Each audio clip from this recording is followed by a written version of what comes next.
My name is Martin Kavanagh. I'm a qualified vet. I worked in veterinary practice for 15 years in the south of Ireland, almost exclusively with cows. I work now for the last 11, 12 years as a veterinary consultant or an animal health consultant, where I work with farm management systems or farm performance to get the best out of it, get the best out of both the people, the animals, and profit. So that's my job. First thing I'd like to talk about is some things that we're just seeing at the moment on some of the Swedish dairies. There's been quite an increase in milk production on a number of the dairies, where we're easily getting over 40 kilos of milk on average, and that's been a combination of good diet, better cow comfort, better breeding system. So the fertile cows are coming into the system, and we've better days in milk on farms. So, and also I think there's a little bit of a knockover from the very dry weather last year, because some more concentrate has come into the system to replace some forage, and I do think the feeding patterns have changed a little bit. There's some risks in this. I think some farms have mastered it well. They've maintained fibre quality, mix quality, diet quality, and I think our cows are managing okay. But I'm certainly seeing some of these really big Holstein cows on a number of farms eating a lot more than we would expect. They're getting into 26, 27 kilos of dry matter on average in some of the pens. So the acid load on these cows from just the diet intake alone is very, very high. So combine that with diets that are very high in energy to drive milk yield, where the NDF or the fibre content inside these diets can be marginal. We have a risk of acidosis in these cows. So while these cows will perform very, very well for a period of time, the risk is that overall feed efficiencies start to come down a little bit as we burn more feed in the system to get more milk, and also that we start to disrupt cow health, and we start to see issues arising with feed, issues arising with rumen health, and some cows just not making it through the system well. So I have a little concern. In general, I find that the people that we're working with are very good managers, and they're really seeing, they're really holding body condition well on cows and keeping cows fit. But some of the farms that don't have as good cow comfort maybe, and have some issues around management, there is cow risks. So let's be a little careful here. I think there's a couple of things that we need to look at. How are we going to approach rumen health in these very high yielding cows? Are we adding more stabilizing additives into the feed, like acid buffs, yeasts, and so on, and they come at a cost? Or are we stepping back a little bit and looking at our overall system, and can we make sure that the physical factors around the diet, in terms of feed space, quantities of feed, fibre quality in the diet, mixed quality, and so on, are doing the job for us? And there may be a bit of a combination of both. So my concern is, if we keep putting in things to solve acidosis problems in terms of dietary additives, where do we go on cost when we're looking at getting those extra litres?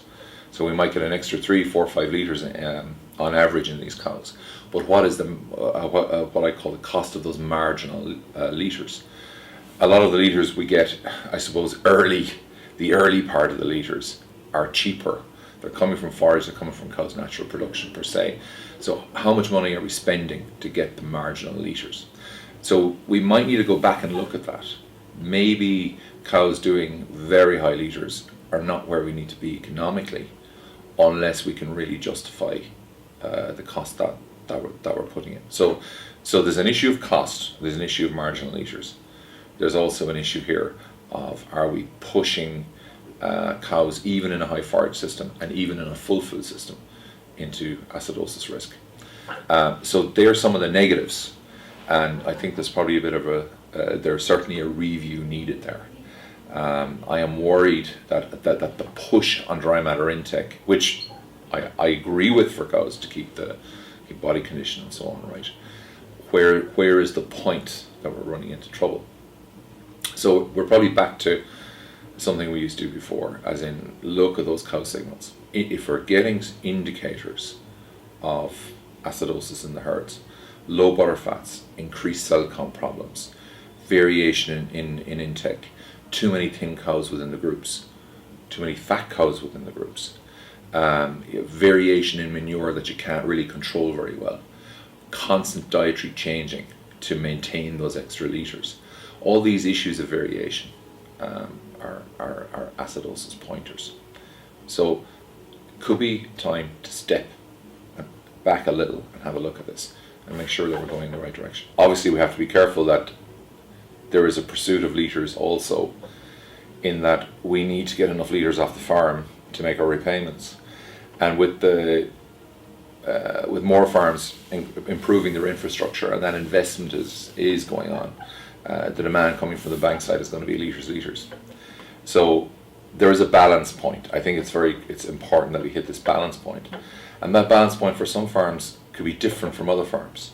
Some farms we can do it at 37, 38 kilos. And some farms we can do it maybe at 43, 44, 45 kilos. So where we strike that balance point is going to be how we view the farm, how we view the cows, and how we make that feed work for us. I suppose the advice is, don't underestimate the power of acidosis to create problems on the farm that you don't see for a period of time. That's the negative, that's the risk factor. The positive factor is that the management standards, I think, have increased so much on many of these farms that 40 kilos plus may not be a problem. We just got to watch the economics. We got to watch the economics with that. Okay, so I'm not saying lots of bad things. Okay, we have to remain very positive, and I think as we develop and we move on with the systems, I think we will find the areas that work for us on the individual farms. Okay. Yeah. If I'm looking at the cow comfort side, the big changes I've seen, the farms that are running well with cow health certainly have really sorted out soft beds. I think that's been the key thing. And I think anybody who's increased the space where the cows are operating in terms of the feed alleys, the crossovers, more water. So more water, soft beds, increased space. I think that's given us exponential returns, much more than we can predict. And certainly where we have very good quality, well-bred, very good genetic cows, they're responding to those changes big time.